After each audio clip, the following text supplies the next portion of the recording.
कि 1500 साल पुराने मंदिर को कह देना ये मेरा है। इतने पूरे 2000 के 3000 लोग जिस गांव में रह रहे हैं उस पूरे गांव को कह देना ये मेरा है और 2 लोगों का नाम छोड़ देना, ये है संविधान की हत्या।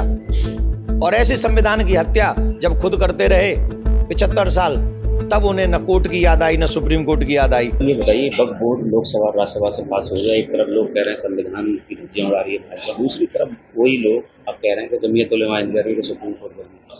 कौन क्या कह रहा है हमें उससे कोई मतलब नहीं है। Supreme court, high court, lower court उन लोगों को तब जाना चाहिए था जब भारत आज़ाद हुआ।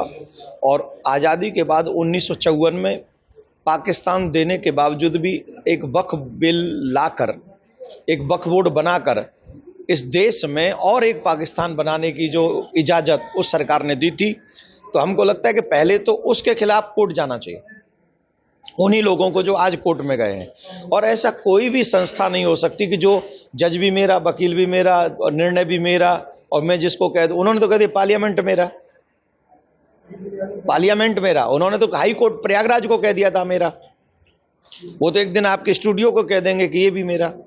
तो जिन लोगों ने कवर करना, घेरना, हाईवे कवर करना, गांव कवर करना, 1500 साल पुराना मंदिर कवर करना, ये मनमानी कैसे चलेगी। हम एक संवैधानिक देश में रहते हैं, वो संविधान का अपमान नहीं है, वो संविधान की हत्या है कि 1500 साल पुराने मंदिर को कह देना ये मेरा है। इतने पूरे 2000 के 3000 लोग जिस गांव में रह रहे हैं उस पूरे गांव को कह देना ये मेरा है और 2 लोगों का नाम छोड़ देना, ये है संविधान की हत्या।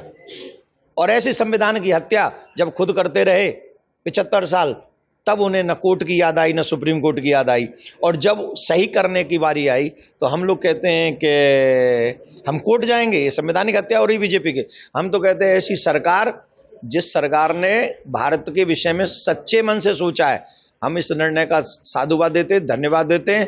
कोर्ट चले जाएं, कहीं चले जाएं, वो जिस जिस रास्ते पे जाएंगे सनातनी उस रास्ते पे जाके इस निर्णय को सिद्ध करेगा।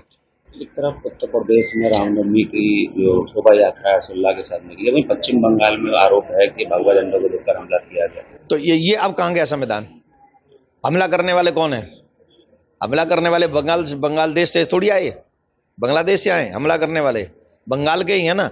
और बंगाल में भी एक विशेष समुदाय, अभी हमने मुरैना में, काफी लोग कह रहे हैं कि हम सड़क पे उतर जाएंगे, सड़क पे उतर जाएंगे। कल हम मुरैना में थे, मध्य प्रदेश में थे, 1.5 से 2 लाख आदमियों को लेकर कल रामनवमी की यात्रा निकाली हमने। कितने?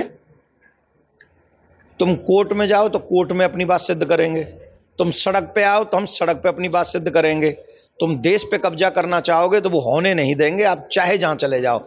ये पूरा देश राम का था, राम का है, माय डियर, राम का ही रहेगा। बंगाल में तो हालत दूसरे दिखाई। कब तक रह लेगी? 26 में देख लेंगे, देख लेंगे। क्यों ममता बनर्जी के राज में ऐसा? ममता बनर्जी भी तो हिंदू है, ये तो उन्हें आत्मचिंतन करना चाहिए कि एक हिंदू के घर में पैदा होकर और सनातन धर्म के शोभा यात्रा पर अगर वहां पत्थरबाजी हो रही है तो ये ममता बनर्जी के लिए चिंतनीय विषय है। यहां आप कितने साल रह लेंगे मुख्यमंत्री? कितने साल? 20 साल, 25 साल, 50 साल? इसके बाद भी तो एक बार जीवन को हमें कहीं ना कहीं छोड़ना पड़ता है ना, यात्रा को। पर जब भगवान के पास जाएंगे तब भगवान पूछेगा कि जब तुम्हारा राज्य था बंगाल में और वहां शोभा यात्रा निकाली थी और उस पर पत्थर बरसे थे, तब मैं पूछता हूं दीदी से, दीदी भगवान को क्या जवाब दोगे? नहीं दे पाओगे। धर्मो हतो हतो हंति, जिसने धर्म की हत्या की है धर्म ने उसको सुपड़ा साफ कर दिया है। हमने धर्म की हत्या करने वाला रावण नहीं बचा, कुंभकर्ण नहीं बचा, हिरण्यकश्यप नहीं बचा, कंस नहीं बचा, दुर्योधन नहीं बचा। आजकल के लोग कौन से घास फूस के, कोई ये तो किसी खेत की बूली नहीं है। तो मैं कहूंगा धर्मो रक्षति रक्षता। अगर आप चाहते हैं आपका शासन चलता रहे तो धर्म की रक्षा कीजिए, हमें हमारे अधिकार दीजिए, हमें किसी और से मतलब नहीं। धन्यवाद।